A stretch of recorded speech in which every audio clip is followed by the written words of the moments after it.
یہ ان دنوں کی بات ہے جب میں 7ویں جماعت کی طالبہ تھی اور یہ عمر نادانی کی ہوتی ہے، جب چچا جان کی شادی کی تقریب نے ہمارے گھر کو خوشیوں سے بھر دیا۔ رنگ برنگے پھولوں، مہندی کی خوشبو اور رقص و سرور کی محفلوں کے درمیان سب کچھ خوشگوار لگ رہا تھا، مگر تقریب ختم ہوتے ہی دادا جان کے دل میں ایک پرانا فیصلہ جاگ اٹھا۔ انہوں نے جائیداد کا بٹوارا کرنے کا ارادہ کیا، لیکن اس کے لیے بڑے بیٹے یعنی تایا ابو کی موجودگی لازمی تھی۔ ان دنوں ہم سب ملتان کے پرانے گھر میں رہتے تھے، جہاں گلیاں اب بھی بچپن کی یادوں سے بھری ہوئی تھی، جبکہ تایا ابو حیدر آباد میں اپنے کام کی وجہ سے مصروف زندگی گزار رہے تھے۔ انہیں فوری طور پر بلایا گیا، مگر وہ کسی ناگزیر ذمہ داری کی بنا پر نہ آ سکے۔ دادا جان نے کچھ سوچا، پھر پختہ فیصلہ کر لیا کہ اب ہم سب ہی حیدرآباد چلے جائیں اور وہاں کی زمینوں کا بٹوارا کر دیں۔ یوں ایک بڑا قافلہ بنتا۔ ہم سب دادا جان، ابو، امی، چچا جان کی نئی دلہن اور میں تایا ابو کے پاس حیدرآباد پہنچ گئے۔ وہاں پہنچ کر جب سب بٹوارے کے لیے اکٹھے ہوئے تو فضا میں ایک عجیب سی تناؤ بھری خاموشی پھیل گئی۔ تایا ابو، جو 20 سال سے ان زمینوں کو اپنے خون پسینے سے سینچ رہے تھے، نے گہری سانس بھرتے ہوئے کہا کہ ملتان والی جائیداد تم سب آپس میں تقسیم کر لو، لیکن حیدرآباد والی زمین کا اصل حقدار تو میں ہی ہوں، کیونکہ گزشتہ 20 برس سے میں نے انہیں تنہا سنبھالا ہے۔ ان کی آواز میں وہ تکلیف صاف جھلک رہی تھی جو لمبی جدوجہد نے ان کے دل میں پیدا کر دی تھی۔ دادا جان نے اس پر مسکراتے ہوئے مگر پختہ لہجے میں جواب دیا کہ حیدرآباد والی زمین مالیت کے لحاظ سے زیادہ قیمتی ضرور ہے، مگر تم تینوں بھائی میرے لیے برابر ہو۔ میں کوئی فرق نہیں کروں گا، برابر بٹوارا ہی ہوگا۔ آخر کا وہی ہوا جس کا ڈر تھا۔ تمام جائیداد کا برابر بٹوارا تو ہو گیا، مگر اس کے ساتھ ہی کچھ تلخیاں بھی دلوں میں گھر کر گئیں جو برسوں تک مٹنے والی نہ تھی۔ تایا بہت ناخوش تھے۔ ان کے چہرے پر وہ مایوسی اور غصہ صاف نظر آ رہا تھا جو ان کے 20 سالہ محنت کو ایک لمحے میں ناکارہ سمجھنے پر پیدا ہوا تھا۔ انہوں نے تیز لہجے میں کہا، تم لوگوں نے میرا حق نہیں دیا۔ آج کے بعد تم سب سے میرا تعلق ختم ہے۔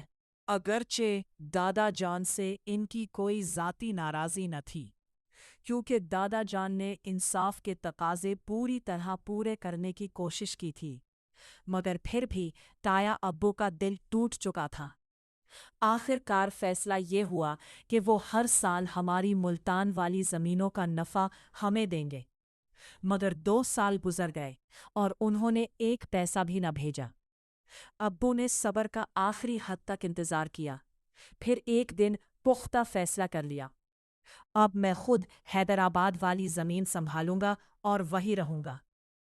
یوں ہم سب نے اپنے پرانے شہر ملتان کو، اس کی گلیوں کو، اس کی یادوں کو خیر باد کہہ دیا اور حیدرآباد میں تایا ابو کے گھر کے قریب ہی ایک چھوٹا سا گھر کر لیا۔ نئی جگہ، نئی زندگی، مگر پرانے زخم اب بھی تازہ تھے۔ زمین کی کاشتکاری کے ساتھ ساتھ ابو نے ایک چھوٹا سا کاروبار بھی شروع کر دیا۔ ان دنوں میں 8ویں جماعت میں تھی اور تایا ابو کا بیٹا انصر 9ویں جماعت کا طالب علم تھا۔ ابو اور تایا جان کے درمیان ناراضی اب بھی برقرار تھی، البتہ ہم بہن بھائی کبھی کبھار ان کے گھر جا لیتے تھے، مگر ان کے گھر سے صرف انصر ہی ہمارے گھر آیا کرتا تھا۔ انصر کا دل ہم سب سے بہت جلد لگ گیا۔ وہ ایک خوبصورت، شائستہ اور پاکیزہ سیرت کا لڑکا تھا۔ اس کی آنکھوں میں ایک ایسی معصومیت تھی جو دیکھنے والے کو فوراً متاثر کر لیتی۔ جب وہ ہمارے گھر آتا تو سب اس کے ساتھ پیار و محبت سے پیش آتے۔ امی اسے گلے لگاتی، ابو اس سے حال احوال پوچھتے اور ہم بہن بھائی اس کے گرد بیٹھ کر گھنٹوں باتیں کرتے رہتے۔ رفتہ رفتہ وہ مجھ سے زیادہ مخاطب ہونے لگا۔ اس کی باتیں، اس کی مسکراہٹ، اس کا مجھے خاص طور پر دیکھنا سب کچھ مجھے ایک عجیب سی خوشی دینے لگا۔ میرے بھائیوں کو یہ بات کچھ اچھی نہ لگی۔ وہ چڑھنے لگے اور انصر سے دور دور رہنے لگے۔